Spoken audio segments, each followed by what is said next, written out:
Yo, what is going on, guys? Achilles here, and today we are going to be doing another tank review for you all today.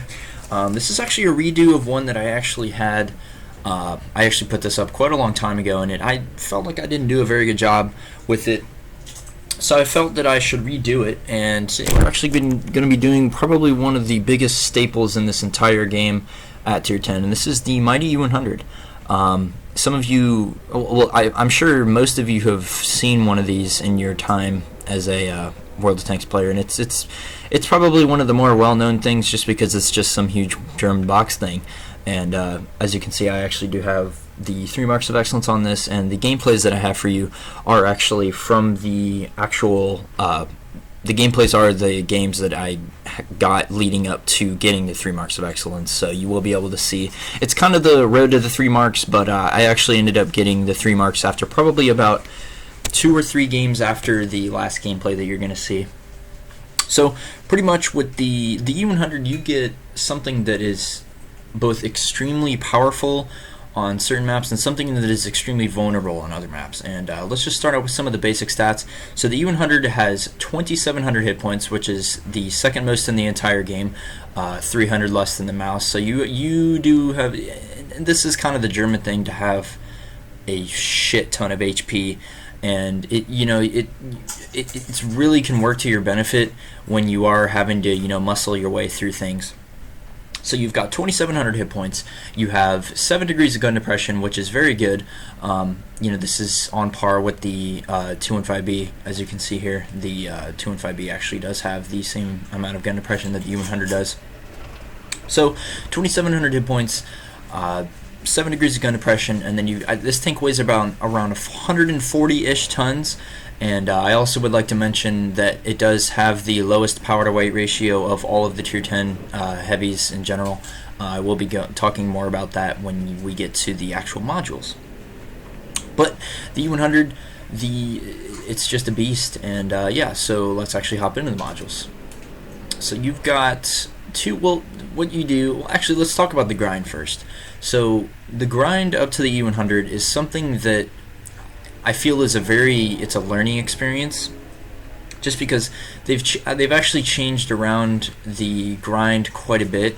The grind for me when I originally got the E-100 when the game came out was from the LOL tractor to the Panzer 35T, the 38T, the 38NA, and then you went to the Panzer IV and then to the 3601H. You never had this alternate route of going to the Panzer II to the 3A to the DW2 to the VK3001H. The VK3001H was actually a Tier 6 medium when the game came out. When the game originally came out, and there was only, I think the only Tier 10s were the Geschützwagen E-100, the Jaegeru, the E-100, and the E-50M. So there was only 5 or 4. Yeah, there was only 4 lines. So that it's a lot more complex and in depth now. So there's a lot more ways of going about things. So the Tier 5, you've got the Panzer IV-H, which has actually been changed recently. It used to only be the Panzer IV. They actually just changed the Panzer IV to the Panzer IV-H in this last update. So you've got this. They didn't really change anything. The Panzer IV-H is still pretty much the Panzer IV, but you have, as you can see in the picture, you have this really cool looking side skirts. But you still get all the same guns, and it's the same tank. Now, if you are going for the E-100, you want to go down the VK3601H line. Now, I would like to mention that you can actually access the Tiger II from the Panther. If you don't want to play the Tiger for some reason, even though the Panther I would say is a worse Tier 7 than the actual Tiger itself. So if you are kind of more of the medium tank oriented person, the VK3002M is actually very good. You can go through that, get to the Panther, and then you can go from the Panther to the Tiger II. But going from the Panther to the Tiger II is a lot more XP. I don't know the exact number just because I haven't researched and I have no idea. I don't know how much it's been since they've changed a bunch of stuff anyway. So, yeah, but when the VK3601H is I feel like it's a very strong Tier 6. It gets this 88. This is the shorty 88, which it's all right. The penetration on the AP is really low, and the penetration on the premium rounds are really low. But when you can actually make it work, it is a very strong Tier 6. And then once you get to the Tiger, the very famous Tiger, and you get a fully upgraded. You get the long 88. You get this fantastic gun, the KWK 43L71. You kind of have a long aim time, but it's a fairly accurate gun and has a really good penetration for a tier 7, and it has an absurd DPM. Since they buffed it probably 2 or 3 patches ago, it shoots like every 6 seconds. It's absolutely ridiculous. And the Tiger, it's kind of that huge HP pool, but it doesn't really have a lot of armor. It's more of a support, second line kind of heavy, even though you can take hits for your team when you have to. But once you get the Tiger 2, this is the first real armored beast that you get. The grind for the Tiger 2, it's not bad. The stock turret is actually quite an issue, just because the front of the turret is so weak. The turret cheeks are extremely weak. You can pretty much shoot through it with just about anything at tier 8. Very easy to penetrate. But once you get the top turret, you get the 185 front on the front of the turret. So you'll be all right at tier 8 with this. But when you get up into tier 9, tier 10, people can start just shooting you right through the front of the turret, which is another problem with the E75, which I'm going to talk about here in a second. But you do get this fantastic 105 KWK L68, which is a very good 105. Decent rate of fire, fairly accurate, decent aim time, very good penetration for tier 8. So nothing too, it's not spectacular, but it's not bad. This is a very, very solid gun. The Tiger 2's armor is very solid as well. This is probably one of the tanks that you're probably going to be learning if you've never played and this is your first tier 10 like it was mine. The Tiger 2 is where you really do start to learn how to side scrape and how to actually play the German heavies. Now, once you get to the E75, now this is, I would argue this is the best tier 9 heavy in the entire game. This tank is a beast. The armor is so good. This is where you can really hone in on your skills with the side scraping and stuff like that. You really do learn how to actually play a German heavy when you play this tank, just because it is so strong. The lower plate is absolutely, it's absurdly strong for being a lower plate, and this tank is this is the highlight of tier 9. This, honestly, if the E75 was a tier 10, it could still hang with the other tier 10s, just because the E75 can still perform extremely well in a even when you're in a tier 10 game and you're at tier 9 with the E75, you can still be a huge factor in how the game plays out. But that requires you being that requires you being fully upgraded. The first 2 packages are absolutely abysmal with this tank. As you can see, the stock E75 turret there, it's the same 185. Now granted, this is tier 9 now, so most of the guns at tier 9, as you can see, like the E75's gun 246 pen, that's going right through 185. I know some guns like the E-100's top gun, the 150, or the 15 centimeter, it actually can just overmatch the top of the E75 stock turret. So it's extremely annoying until you actually do get the top turret, which is very good. As you can see, at 252 millimeters right there, it's just extremely solid overall. And then when you finally get this beast, you get something that takes a lot of learning on how to do it. Just learning how to play it in general. As you can see, I have quite a few games in this thing. I have 736 games in this tank. So this was my first tier 10, if I haven't already mentioned. But there's a lot of learning and practice.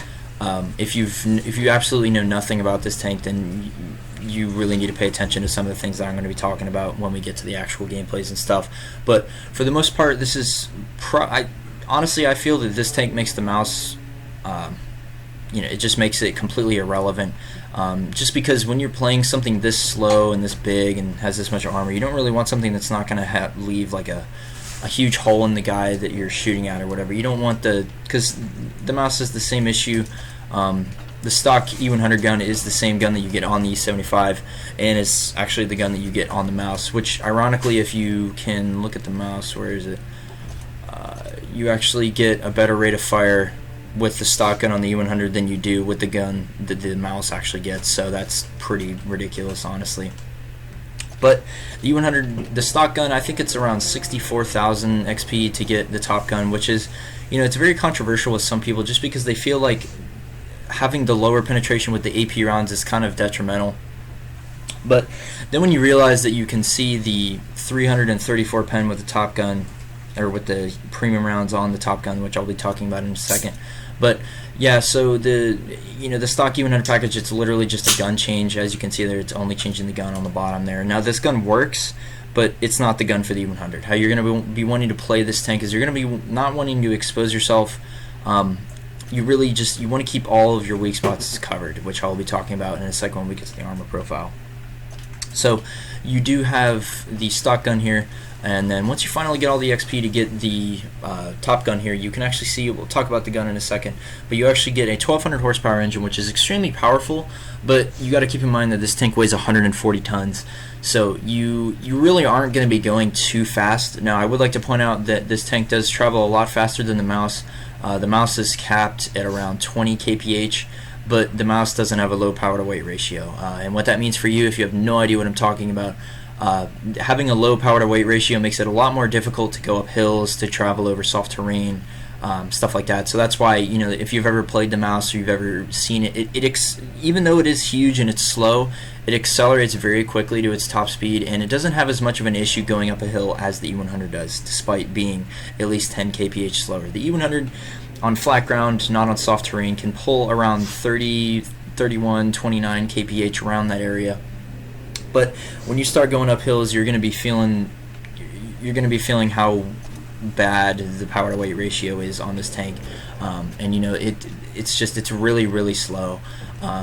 If you can see here, let me see here for a second. You've got, where is it? I believe the 50B has the same engine power at 1200 horsepower, so you do have the same engine power as the AMX 50B, but you do weigh an extra, I think, 80 tons. So that's a lot of weight to be pushing around, and with this 1200 horsepower engine, you're kind of pushing it a little bit.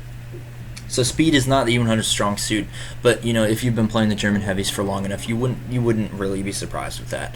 Now with the turret, or with the track traverse speed, you get 22 degrees, which is really bad in terms of some of the other tier 10 heavies. Like if you say you look at the like the 215B here, you can see the chassis rotation of 38 degrees. So this is a very slow turning tank, especially on soft and medium terrain.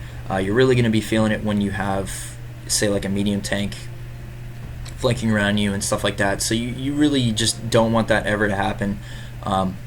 This is one of those tanks that I feel that it's one of those things that you always want to have someone with you.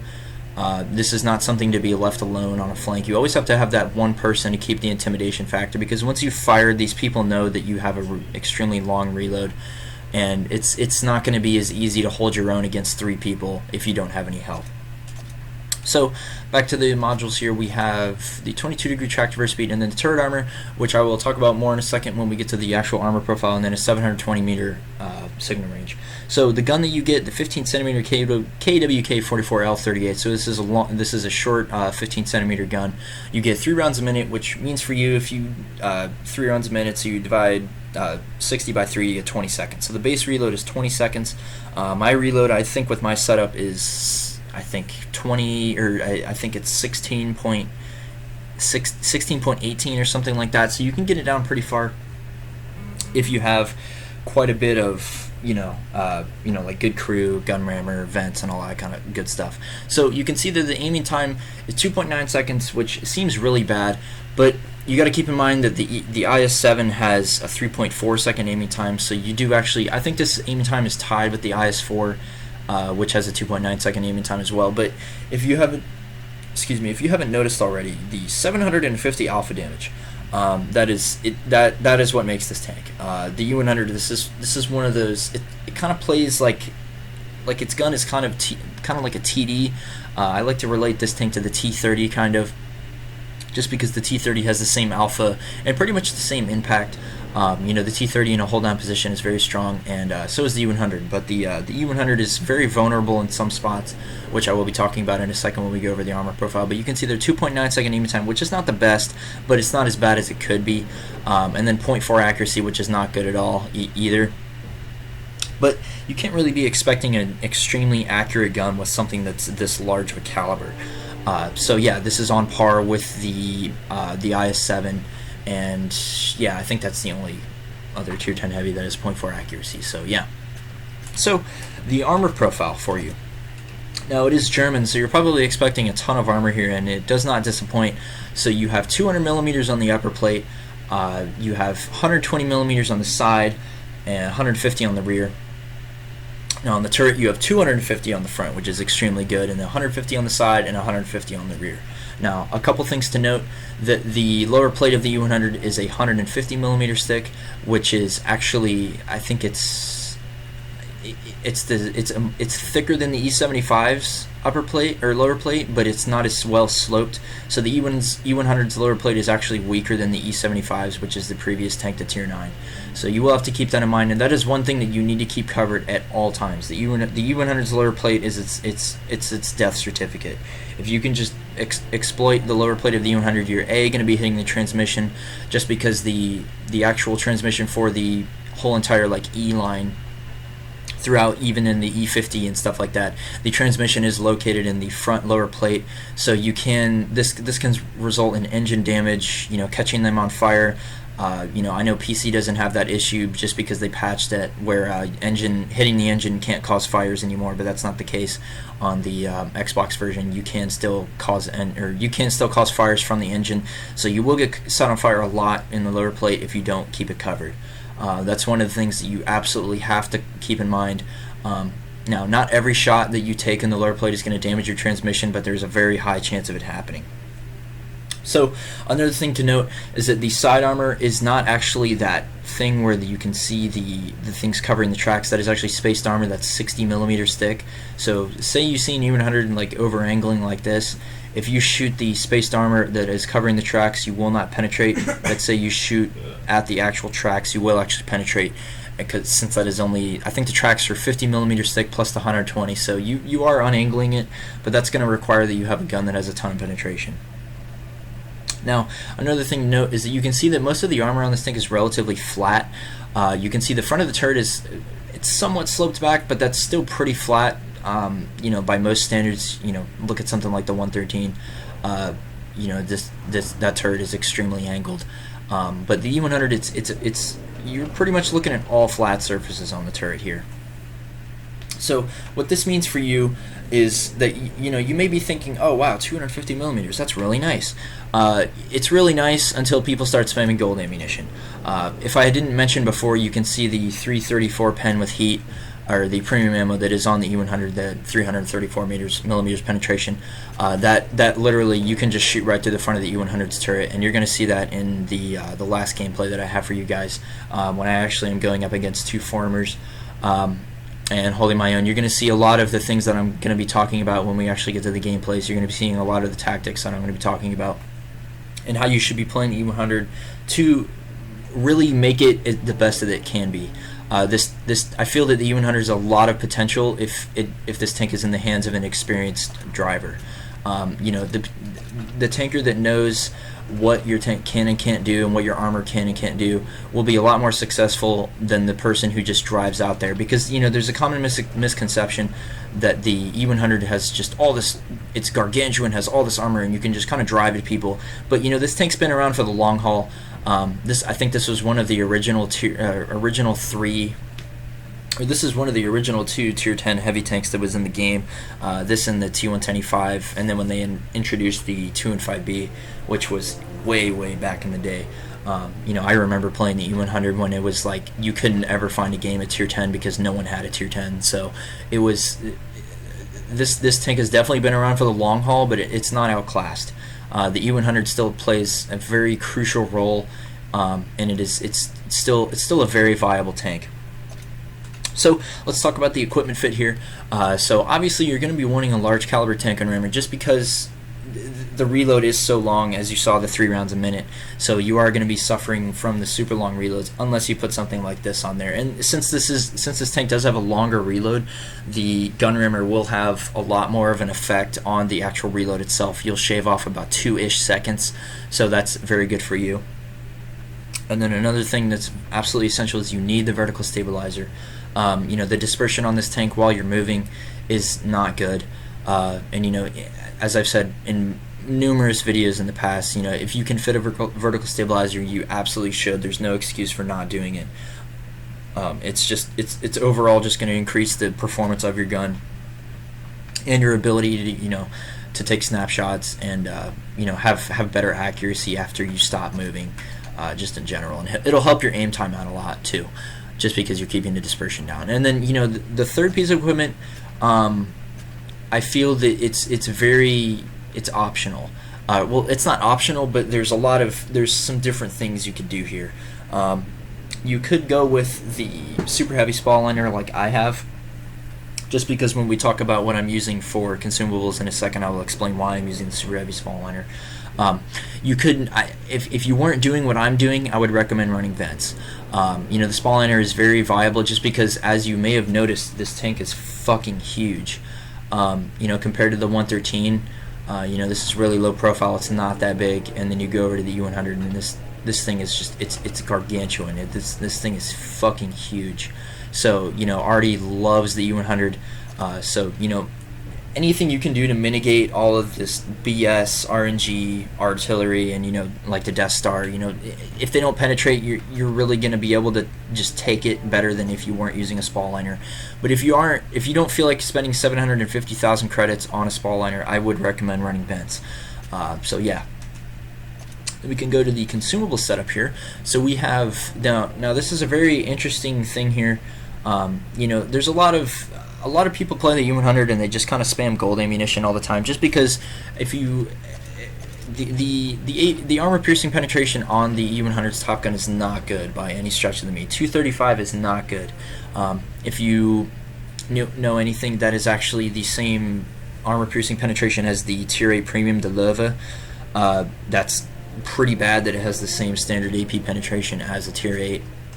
So a lot of people lean towards just shooting gold ammunition, just because it makes shooting all gold ammunition in this tank just makes this tank really easy to play. I like to keep a healthy amount of it, because you're going to see in some of the gameplays there's situations where armor piercing it doesn't work, and you absolutely have to have the gold ammunition just to survive and just to be trading well. So you're going to see me run quite a healthy amount of heat ammunition. Not to say that the E-100 has a low ammo count. It actually does have the same ammo count as like the STB or any of the Russian mediums. You have 50 shells, so that's quite a bit.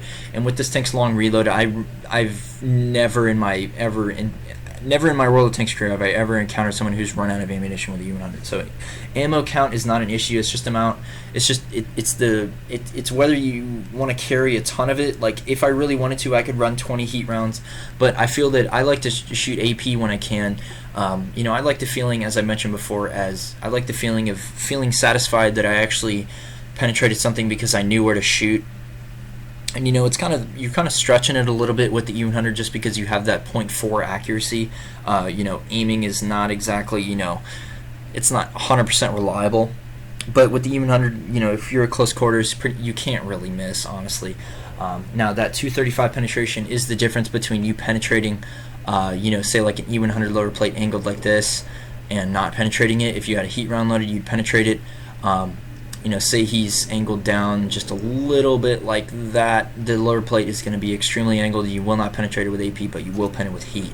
So heat is your best asset in this tank. Your armor and the heat ammo it just makes this tank so much more effective. And I know some people get really mad about people that just spam gold ammunition all the time and call them scrubs and stuff, but honestly, if the AP ammo does have that low of penetration, I can't really blame them. Just because, picture this, you're going up against a mouse frontally. His lower plate is at 200 millimeters, angled back a little slightly, and it's about 240 effective. You can't penetrate the mouse frontally with the E-100 standing ammunition. You can't do it. You can't shoot the turret cheeks either, just because that's 240 millimeters effective. Unless you get a really high penetration roll, there's no way you're going to be able to penetrate it. So you do want to keep quite a healthy amount of heat ammo for those types of situations. And then I would also like to talk about the high explosive ammunition, which is actually extremely viable with this tank, just because since it is a very high caliber gun. The high explosive will do quite a good amount of damage if you actually hit the target. Just picture a KV2. This is pretty much the KV2 gun. tier 10. Honestly, that's really all it is. Say you shoot like a T110E5 in the lower plate, or you just kind of shoot them anywhere, you'll probably do around 150 to 200 splash damage, maybe like 250 if you get lucky. But that's mainly for finishing off like a low health E3 or like a hold down Jaeger that has like 20 health or something. That you do want to keep you do want to keep some spare HE rounds. Now, onto the consumables here, we have the small repair kit, and then what I was talking about earlier, why I run the spall liner. I actually do not run a med pack with the E-100. I actually do run a small repair kit, chocolate, and I do run the automatic fire extinguisher, which is essential for any German tank. If you're not running a fire extinguisher, I have no idea what you're doing. But yeah, you do need a fire extinguisher. But I do run chocolate just to make my reload better, make my gun more accurate, make my crew just do everything better. Now, that is why I am running a spall liner, just because it adds to crew protection, and I do have the, I do have the pain tolerance crew skill on here, just to make my crew that much more resistant to like high explosive rounds and just regular rounds in general. The pain tolerance perk in tandem with the super heavy spall liner, the rare occasion that you do have a crew member die is usually from getting hit by an artillery round. Like usually of a really high caliber, like a T92 or like a Geschützwagen E-100, or getting hit by like a Death Star. You're never really going to have any issues with crew members dying if you do have a very well-trained crew and you have all this stuff. But if you don't feel like taking risks like that, and you actually kind of want to make some money, which is another weird quality of the E-100, is that it actually does make quite a bit of money, which is really weird, since you will be shooting more gold ammo than you would like to in this tank if you want to be effective when you are in certain situations. So if you aren't going to do that, I would recommend running the small repair kit and then your standard small health kit and your automatic fire extinguisher. But that's pretty much all I have to talk about for the garage review of the E-100. So let's cut to the gameplays.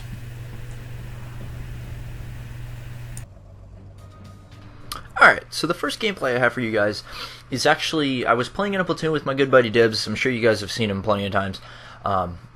He's probably the person I play with the most, just because, I don't know, I've been playing video games with him for probably about 5 years now, so, he's always the, people come and go, people you play with, but he's kind of the guy that, he's been the staple, and he's the homie. So, me and him, he's like, alright, I'm calling this map, it's going to be Himmelsdorf, and lo and behold, he does, and he's in the 57 Heavy, which is a very, very, very good tank for this map. I did mention that in my 57 Heavy review. This is probably one of the best maps for the 57 Heavy, and you're going to see him do some good things this game. But this is actually this is where the E-100 really excels. Is on a city map like this. This gameplay isn't, I wouldn't say textbook E-100 gameplay, but I can elaborate more on that when we actually get to where the places that you want to go on this map are pretty much where everybody's going to be brawling. The E-100 loves brawling. It is the E-100 was made to brawl. This tank is a beast. It's just it requires that you have you are a competent E-100 driver, and that you know what you need to do in each situation. And as you can see here, I still only have 2 marks on the barrel right there. This is, as I mentioned before, this was one of the games that this is probably like, I don't know, I don't even remember, but this was, I was on like a 4 or 5 hour grind session just trying to get 3 marks on this thing, and I finally got it. I was so excited, and then I got kicked offline and I went to bed, so that's fun. But the E-100, you're going to see how I load the heat round right off the rip. My logic for this is that if you looked at the team list at the beginning of the game, you're going to see that they have some very strong tanks that have good hold down capabilities, and 99% of the time when I use the E-100, I'm going to go to the what I like to call Bill Cam Alley, which is, when I used to play artillery all the time just to goof around, I just load AP shells and just sit there and wait. And I don't know if any of you guys were, like trick shotting in Call of Duty is, but you say you hit a Bill, and I used to call it Bill Cam Alley long time ago. But usually this is referred to as like the Banana Road or something like that. And I was really waiting for someone to contest me here, and it really is only this M1-3 and I hit, or the 2-5B, and I had a really lucky esports shot on that guy. Another thing to note about the heat rounds on the E-100 is that they have an extremely low shell velocity. You're going to see throughout these gameplays, like across all 3 of them, you're going to see me throwing some Kobe Bryant passes. Like you just saw that was such a slow travel time. Now that can work in your favor and that can work against you. Sometimes people will back up and you may have misled the shot, but then they back up into it again because the shell velocity is so slow. But it also will bite you in the ass if you're really not used to shooting these super slow velocity rounds. If you're trying to lead your target or something like that. Now keep in mind, I don't actually need to use the heat ammunition on this tank right at this current moment. You're going to see why I don't. I should have been using AP. And that was right there where I hit the spaced armor on the side of the 215B. That would have been an easy kill. But you're going to see here Dibs cleans up both of these guys fairly easily. Now, if you're looking at the map, you can see that the 1-2 line and the 9-0 liner aren't looking too good for us. So we just decided to push out of here, see if we can make some plays, get some pressure on the cap or just around their base in general. See if they all fall back or something like that. But the E-100. Traditionally on the banana road there, it's pretty much like a side scrape duel between you and whatever other super heavy, if any, that they have on their team. And that's where you really want to hone in on your E-100 knowledge. Some of the tactics. This is essential to your survival when you are actually playing the E-100, and that is learning to angle your turret. You will not be a very successful E-100 driver if you just are constantly staring at people. Your numerous weak spots. Your lower plate is the biggest one, and your viewport bar on top is actually only 150 millimeters thick. Now granted, that is actually it's pretty difficult to hit at a distance. So I wouldn't really recommend relying on hitting that if you're shooting it at a distance. Honestly, just load gold ammo and shoot him to the front of the turret if he's not angling it like he should be. I really, I just now realized it when I was looking at this gameplay. I think at the time I had it in the back of my head that I was just like, I don't really need this heat ammo. I don't really know why I'm shooting it. And, I never really, now that I look at it, so many of the shots are so unnecessary. I actually didn't need to load a heat round at all this entire game. You see I load one here again just because I was anticipating having to shoot him in the turret. Through that little train thing there, but I think he ends up getting killed, and I don't even actually have to shoot him. But as I mentioned before, the heat ammo is going to be your best friend with this tank if you are in a situation where you absolutely have to make your shots count and you can't rely on your 235 pen being enough. This is a really bad example of showing you that the AP rounds can work. But say right here, that an AP round right there would have penned easy. You don't really have to worry about getting shooting the E4 and the E5's lower plate and stuff like that. And you can see here, I'm trying to block for Dibs here, just because this waffle, it's the waffle, it's OP and stupid. But I successfully thwart off his offense here. And I think I actually end up taking another hit from this E4 here. Yeah, I do. And you can see there I am driving at an angle as I have mentioned in previous videos, in the the 215B and the 113. That is a viable tactic with this, but you got to keep in mind that when you are traveling at a slower speed, it is easier for the enemy to lead the target to actually just hit your lower plate flush. And since the lower plate is so big on there, it's not as it's not as useful of a tactic, but it still works. But it's a lot less. It's not as what's the word I'm looking for here? It's not as useful. It's not as reliable when you're using the E-100. That's the word I was looking for. It's not as reliable. Not to say it was reliable in the first place, but it was a lot easier to. Well, the chances are a lot. The high, you have a much higher chance of eating the person eating your tracks with that shot if you are in a faster tank, just because you are traveling at a higher speed. And say if they're in a T110E3, they're gonna have to turn their chassis to shoot. And the shot's not always going to go where it is intended. And you can see here I'm dwindling on health here, and they do have people on the base, and we actually end up losing this game. But this is just I wanted to show you guys this gameplay just because it showcases how much of a punishment this tank can take. You saw I got shot by the waffle twice. I got hit by the E4 I think twice. I think I don't even remember what else shot me. I think something else did, but this tank it really can take a beating, and this is a pretty depressing gameplay. well, a pretty much depressing game at the time, just because I don't really know why none of my teammates went back. I pretty much had that all in the bag. I didn't really have any help with me besides Dibs before he died, handling the 5120 and the waffle and stuff like that. But you can see there a nice 7k game with only 3,000 damage block, which is that's kind of like an average amount. You're going to be wanting to shoot for like 5-6k.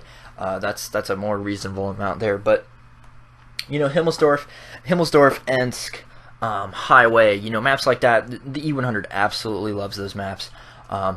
And oddly enough, I actually don't have any gameplays of the E-100 on Ensk or Highway or anything like that.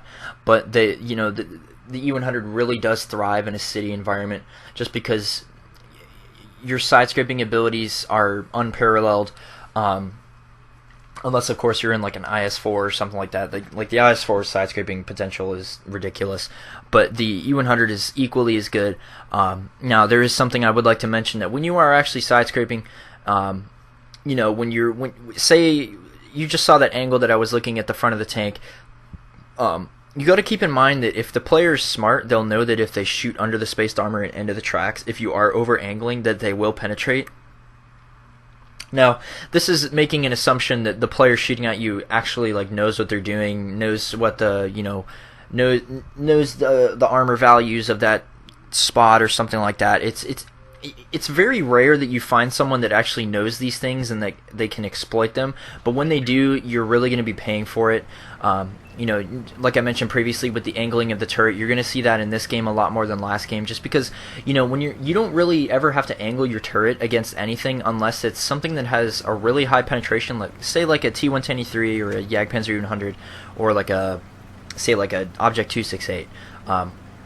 The general rule of thumb is that anything with like 290 pen and over with their standing ammo, or with premium ammo for that matter, if anything over 290 can penetrate the front of the E-100's turret, with little issue. It just cuts through it like butter.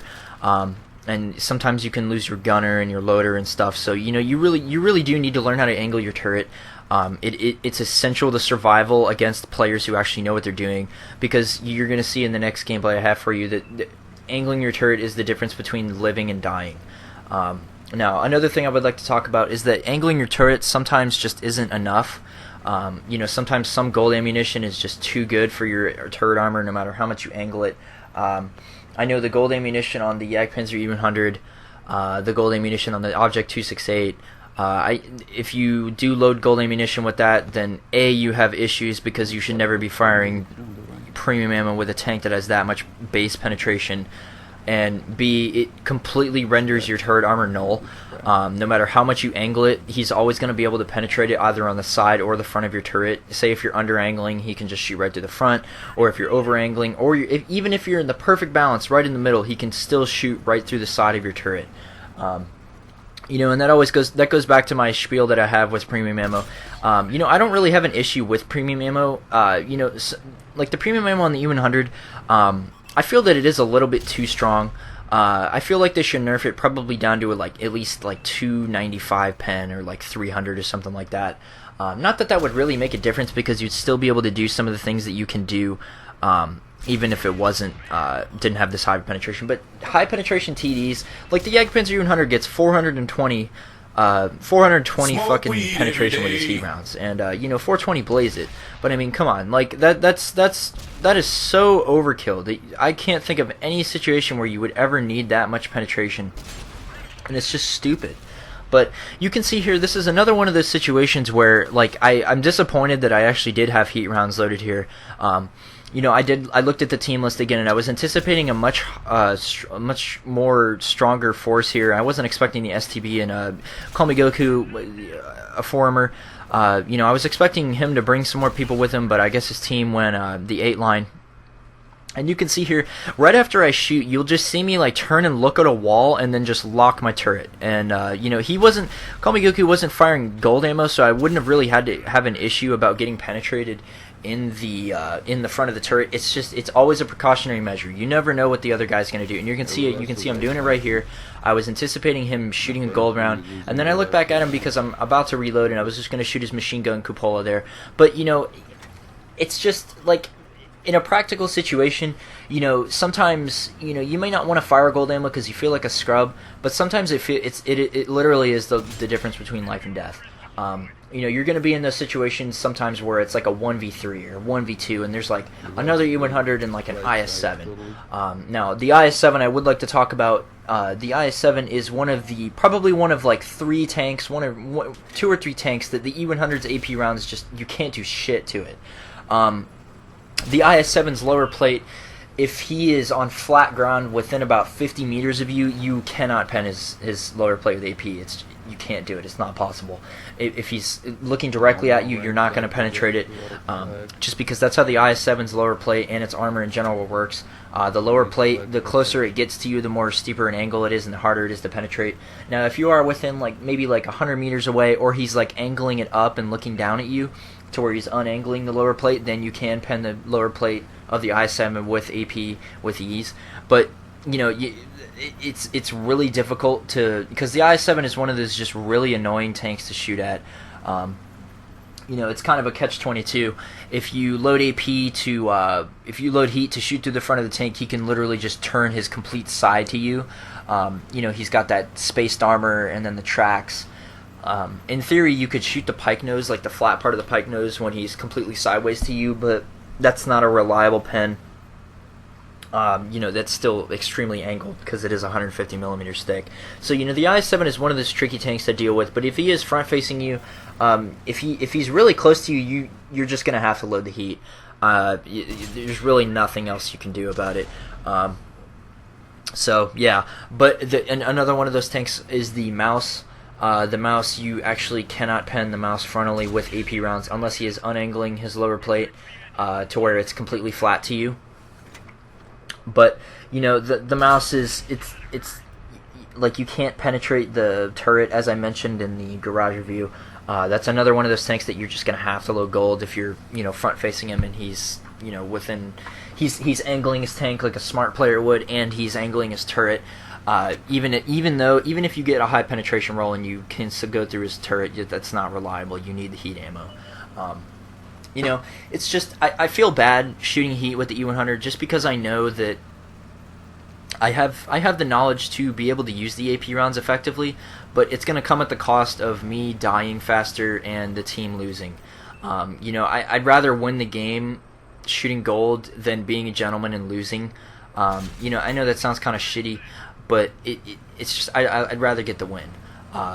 Shooting the gold rounds, you can see I'm doing it right here. He actually did bounce the heat round off my turret right there. Angling your turret, you got to do it. It's just gold ammo makes this tank a lot. Say this tank had no gold ammo, the E-100 would be a lot less good. The E-100 would be pretty awful. I'm not gonna lie. The E-100 would be absolutely terrible if it had no gold ammo. In certain situations, it'd be just a huge punching bag. It'd be like the mouse. You just can't do anything. I don't know if you guys knew about the mouse gen. It was supposed to be the VK4502B's replacement on PC, and it was pretty much like a mouse with the E-100 gun, but it didn't get a premium ammo. So it would literally just completely annihilate tier 7s and 8s. But when you got to tier 9, you barely could do anything. Say you were fighting another mouse gen, you couldn't even pen yourself. Like, you can't do anything. And then when you see a tier 10, you literally are stuck with shooting HE because you can't do anything about it.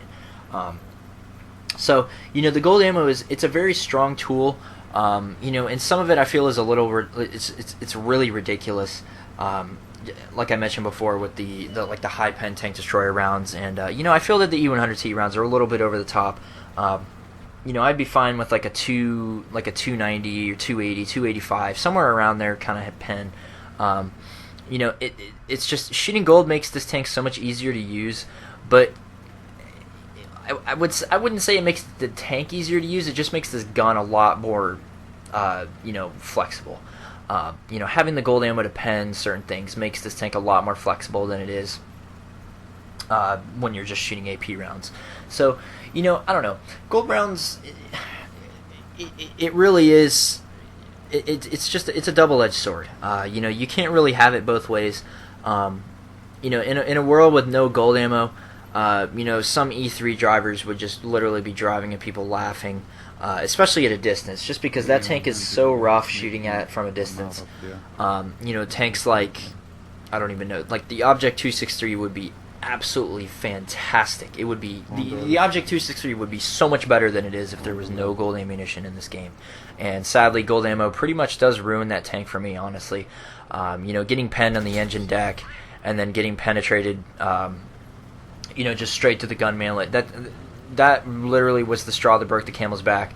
Was just getting constantly spammed with gold ammo through the gun manlet. But, the E-100 is kind of the same thing. For some people that, don't know about the turret angling thing, the gold ammo really does ruin the E-100 for them because they don't know how to cope with it. But, it's just one of those things that you really, you have to learn to deal with. It's just, it's an easy thing to do, and it just has to become second nature at some point. Just because it is so important to you staying alive say you run up on a flank. Say you were on that flank with, and you saw right there, I got shotgunned by the T-92, but he didn't penetrate me. Now, I would like to say that had I not had a spall liner, he probably would have killed me, so that's where the spall liner helps. But, as I was talking about before, what was I talking about? I honestly don't remember. But the 7,000 damage game, pretty nice. Not that much damage blocked, but it's just, it was alright. I mean, 7k damage, that's pretty good. And we actually got the win this time, so that was nice. But, I remember what I was talking about. But say you run up on a flank, like say where I was fighting the E5. Say there was like a Panzer E-100, an E3, and, like an IS-7. From my knowledge, I know that the IS-7's gold rounds can penetrate my turret, but if I angle it slightly, he's not going to have a chance. Now, the Jaegeru and the E3, on the other hand, they can literally just shoot right through the front of my turret with AP rounds. So, you got to keep that in mind. And you can see here on the actual team list here, we got 2 formers on the other team. So this is going to be quite a fun battle. I knew this was going to be a bloodbath, and you're going to see this gameplay is insane. There's a lot of ups and downs in this gameplay, and I think you guys will like it. But this is what I was talking about earlier, where the gold ammo is the difference between life and death, and same thing with the angling of the turret. Now, angling the turret, as I mentioned before, is not a surefire. You're not guaranteed safety if you are just angling your turret. You still have to worry about your lower plate, and if they hit your viewport bar, because that's always a weak spot. You can't really do anything about that. While you are angling your turret, you do still want to be moving, just to make that a harder target, and to make yourself a harder target in general. And another thing I'd like to talk about is that if you see like a Death Star, or if like someone's shooting gold ammo and it's like a heat round, say like a Panzer E-100 shooting heat at you, if you know that he's going to be shooting heat, if you really want to get risky and test his knowledge, you can turn your entire tank sideways and see if he shoots your side and not your turret. Because it's a heat round. It'll literally just get soaked up by the tracks or the space armor or whatever he shoots, if he doesn't shoot the turret like an idiot. But you're going to see this gameplay is just, this is literally a bloodbath. I was not expecting to win this at all, but I wouldn't really call it a win, but it was, I'd like to say I held my own. This was a very, very, very good display of what the E-100 looks like in the heat of battle. And when I mean the heat of battle, there's just constant stuff firing at you. There's no real like downtime where you can just literally just side scare behind a rock for like, I don't know, 10, 15 seconds while you reload. I'm constantly out in the open. There's artillery in play. I've got 2 competent E-100 drivers in front of me that know what they're doing. They're shooting heat because they know they need to. This is a real heart racing engagement here. And you're gonna see here, Panzerfart's here, and I don't actually remember what his original name was, but Panzerfart's, and I believe I can't actually see the name here, but you can see there's the heat round right through the front of the turret. Exactly what it's talking about. Had he been angling his turret, I probably wouldn't have penned it. And then you can see Zombie Stew there. Him and Panzerfarts I know are competent players, so this wasn't going to be easy by any stretch of the means. And this whole engagement over here was really awkward, just because I had this IS-8 to my left, And then towards the end of this little engagement here, you're going to see I have another little pesky person, trying to get me out of my position here. But luckily for me, I had a really good teammate in the artillery here in the 212A, Trevin Wind here. He was actually trying to counter batter the entire game just because I saw that I think Inglorious Rowe was in the artillery on the other team, trying to kill me in the 261 there. And I was really thankful that he was counter battering because it was extremely annoying. Having Artie in play just in general is just extremely annoying, especially on a map like this where it's really difficult to play Artie safe unless you sit in the back of the map and do nothing. I really do hate it when people say, play Artie safe, blah blah blah, but you're on like proc. Like, what are you supposed to do? Especially in like an E-100 or something like that. Like, they tell you to keep moving and blah blah blah, but when you're in an E-100 and you can only travel at least, like, I don't even know. You won't even get up to 30 kph on proc, probably like 25. Like, that's slow. You're a huge target, easy to hit. It's just like, come on, give me a break. You can't play Artie safe on this map. And as you can see here, the team is dropping pretty quick here. We lost our E3 and we lost our E4. They kind of just died peeking, and Zombie Stew and Panzerfarts took care of them pretty quickly there. Now this is where you're going to see, this is the intense E-100 fight I was talking about. After I shoot this poor stock Tiger 2 here, that poor guy, I feel his pain because that is just such a terrible, awful grind. As I mentioned before, the turret is just awful, and since I'm shooting goal round, and this is tier 10, that most of the tanks literally can just shoot right through the upper plate. And you're going to see here, I don't really know why he didn't target me, just because I actually don't remember. I don't remember what's actually behind me. I think the IS-7 is behind me, and I think he was just trying to get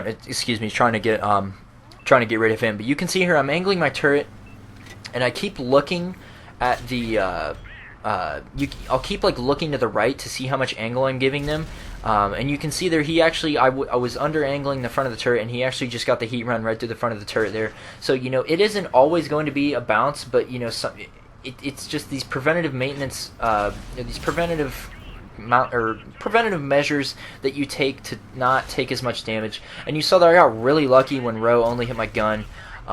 If I would have actually gotten hit by that, I probably would have died after this engagement is over here.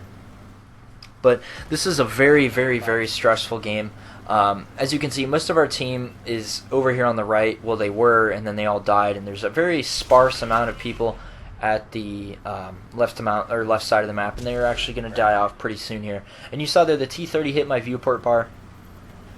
I think either that or he just shot an APCR round right through the front of the turret, and that's what I was talking about. I've mentioned it plenty of times here. And then you're going to see here Zombie Stew. I get the nice, really, really quick and clutch shot there on Zombie Stew's lower plate. This fight was really intense. I know it's not really like the same watching it, but just being in the moment when you've got artillery.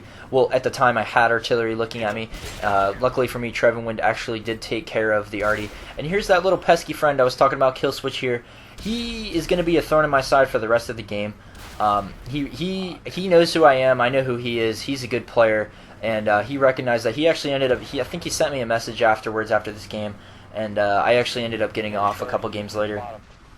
And he asked me if he wanted to platoon up because he was, I like platooning with good players, but I also like going against them just to test my skills, test my knowledge and stuff like that. It's fun playing against the challenge, and I'm not just stomping greenies and tomatoes and potatoes all the time. So this ongoing battle of attrition with Killswitch here for the rest of the game was really nice. I feel like it was really good sport because he really did play it right. It's just I wasn't really giving him the opportunity, which you'll see here in probably a couple minutes here after we get rid of this 2 and 5B. You'll see what I'm talking about. But here he is again. You in the E-100, you really you have to be aware of your surroundings. As I mentioned before, the E-100 is not one of those tanks that likes to be left alone. I keep calling for help persistently just because I know that there's not really much else here, and thank God I cleaned that guy up because he would have been such a pain in my ass. But the E-100 it's one of those tanks that you absolutely have to have someone with you to keep check. And you can see here Killswitch is coming in for the clip, and he actually ends up only getting one on me, and I don't actually end up getting the shot on here. So that was a good trade for him. besides the fact of getting hit by I think that was a Yag Tiger on our base. So he gets away. The Batmobile is super fast, and then he's going to go stealth here, and then he'll show up a little bit later in the game. But my mindset here is that I can see him. I was going to be able to try to catch him while he's retreating, and I was just kind of hoping for a miracle right there with the auto lock and just hit him. But we don't see him until probably another couple minutes or so. I decided that since we're losing the battle of the left side, I should probably head back to the base to help our artillery, because Trevin Wind here, shout out to him. He was a really good arty player. Not that that's saying much, but being a useful arty player that's actually aware of what's going on.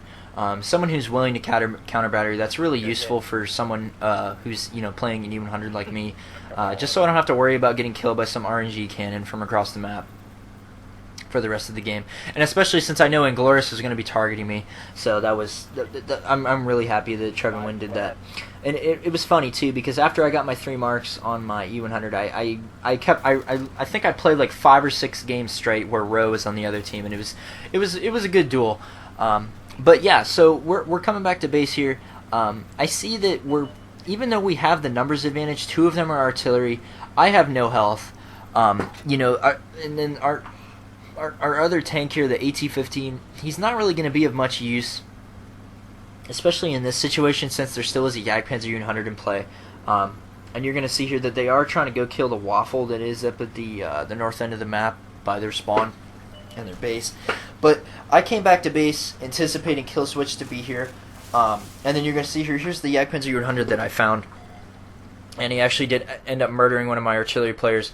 And here's what I was talking about with the heat rounds. This is where, like, had I been firing an AP round, I wouldn't have been able to hit that shot. And then there you go, angling the turret, bounce the shot. Had that hit the front of my turret, it would have penned and I would have died. It's just the little things like this. You always have to be paying attention to where they are looking in relative to you. You always have to be paying attention to what angle you're presenting your turret at them. And here's what I was talking about earlier with the scuffle with Kill Switch here. This was really intense for me, just because I was looking for my window of opportunity here to actually cross, and the Jaeger took the bait again and shot the side of my turret while I was angling it. So I took this opportunity to put that building to my left, right by the calf circle, in between me and the Jaegers, so I could actually focus on Kill Switch here. And you're going to see here, I'm kind of giving him like some weird angles, just so he's not able to actually penetrate my lower plate or my side here. And I just keep looking left and making sure that Jaeger doesn't over-dedicate. And you're going to see that this ordeal here was really stressful for me, because I was really paranoid after the Jaeger goes stealth that I wasn't actually going to be able to, not get hit by him. And then you saw that with beautiful shot on Kill Switch there. I really wasn't expecting to hit that, since I was firing an AP round and I was on the move, and I wasn't exactly fully aimed. So it was a very stressful situation. But here I am. I'm still looking left. I'm still super paranoid about the Jagdpanzer U-100. And looking back at this gameplay, I probably should have just charged forward, just because you're going to see what happens here in a second. Just because I keep thinking that this guy is still over there and he's still waiting for me, and I get lit, and then unfortunately it's from the left, and I meet my demise. So this waffle put me in the dirt. And in all honesty, I couldn't really do anything here. Since the waffle's gun is so accurate and has such high penetration, had I angled my lower plate as extremely as I did, I would have bounced the shot from him on my lower plate. But then I was giving him my super over-angled side armor, which is really easy to pen with that gun.